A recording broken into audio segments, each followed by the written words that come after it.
welcome back to my channel. Today we are going to be doing a rad talks video, which I'm really excited about because this is something that I started a while back and then kind of fell off. The way that I was doing my rad talks videos before was I would come up with a topic and I would just talk about it. But Estee Lalonde here on YouTube does something called Fem Talks, where she asks questions and it's kind of a little bit more interactive with you guys, where she answers your questions, and I really liked that. So I'm gonna link her channel so that you guys can go over there and check those out. Those of you guys who don't know her, she's incredible. You have to go to her channel. I reached out to you guys on Twitter and asked you guys if you guys had questions. It really was just, I asked love and friendship, but you guys asked me so many love questions, so this video is gonna be primarily just about love and relationships. The first question that caught my eye is, what is the biggest lesson you've learned about love? And I love this question because I feel like it's a really good thing to think about, especially when you're getting into your later 20s and you may have gone through a breakup, you've dated around a little bit, like especially if you're still single or even if you're in a relationship. It's just a good thing to think about no matter what. I started to think about this question and started to think about my history and what I've been through when it comes to love, and I've definitely realized two things are extremely important. One is vulnerability. Two is self-love. I'll briefly go into why I feel like each one is important. One, vulnerability, because when you're in a relationship, vulnerability allows you to just kind of take all those walls down that we all naturally have because we're trying to protect ourselves. I think it's really easy to put walls up, especially in romantic relationships, because nobody wants to be too vulnerable. Nobody wants to be the one that likes the other person more, and you can be totally crazy about somebody but be afraid to tell them because you don't want to seem like you're crazy about them. But why not? I feel like I've really come to realize that if you really care about somebody, you should tell them and you should put yourself out there. And it's kind of like the risks that you take in life every day, you know, like career-wise, we take risks, we put ourselves out of our comfort zone to see what happens. And why don't we do that with love? Why are we so fearful of it and we try to protect ourselves so much? Of course, you should have boundaries. Of course, you should be mindful about your decisions that you make. But if you like somebody, tell them. And if the feeling's not mutual, then it's not. That's my number one biggest lesson. And the second one is self-love. Loving yourself completely and entirely and not seeking that validation from another human being. The next question is it romantic or is it silly to wait for the person that you want to be with, even if they're not ready to be with you yet? This question, I feel like has different levels to it, but I will try to just kind of separate it as simple as I can. I feel like it's romantic first and foremost because I'm just a hopeless romantic and that's just the first thing that comes to mind. I feel like if you know what you want, why not wait for it? Why not wait till that person's ready? But there's another side to it where it's like, how long are you gonna wait? Is this person ever going to be ready to be with you? Is it hurting you and your life and your progression in life? Like, are you at this standstill just sitting here waiting for this person?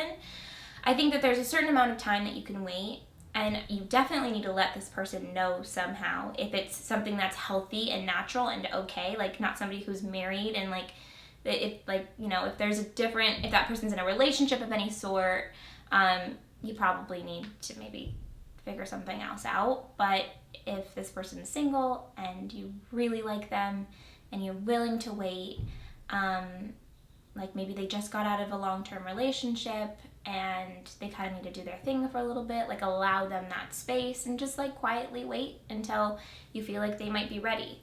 I feel like that's romantic, but also don't do anything to put yourself in a situation where it's hurting you.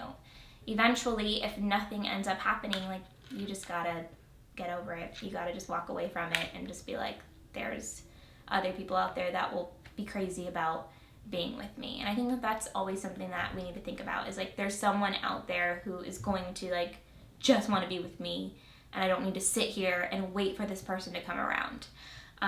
So there's two sides to it. You really can't answer that question like precisely. There's lots of levels to it, but that's just my thoughts on it. This is the last question.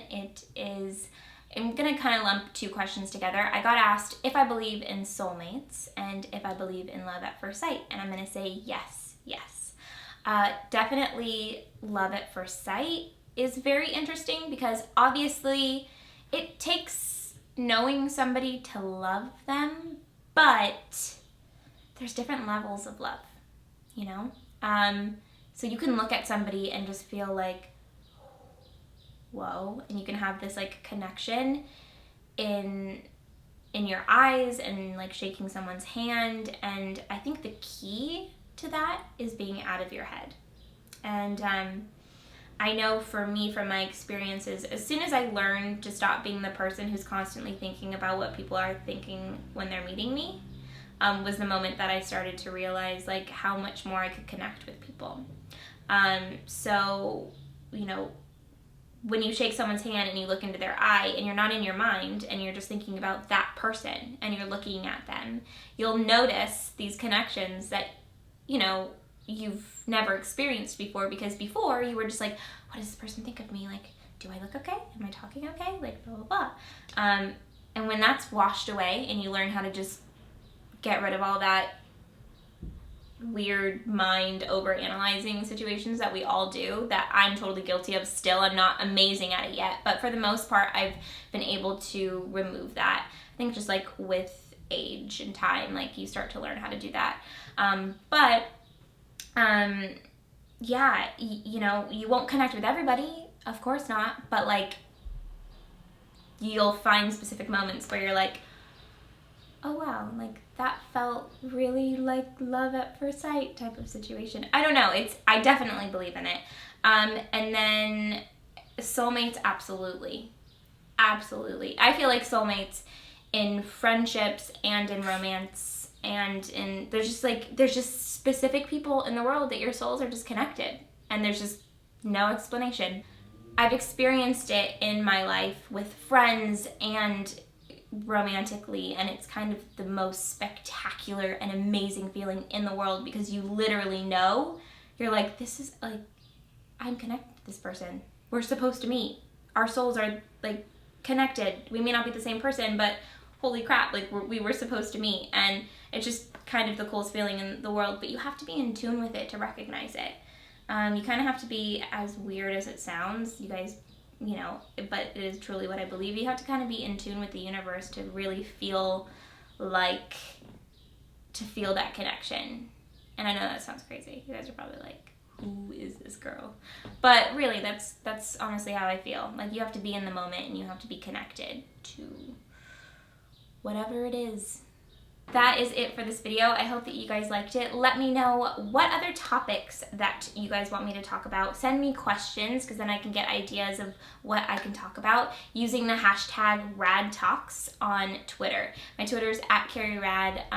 Yeah, and you guys can even send questions over on Instagram. I actually see Instagram comments all the time, so if you guys have questions, send them there too using the hashtag RadTalks. And yeah, Instagram and Twitter are both CarrieRad, and yeah. That's it for now. I hope you guys are having an awesome day. Sending my love to all of you. I love you guys a lot. And yeah, just thank you for being you guys and being like the coolest people on the planet. Okay, that's it. Goodbye. Rolling? Okay. Can I work? Okay. I'm gonna do this video real quick. Are we ready?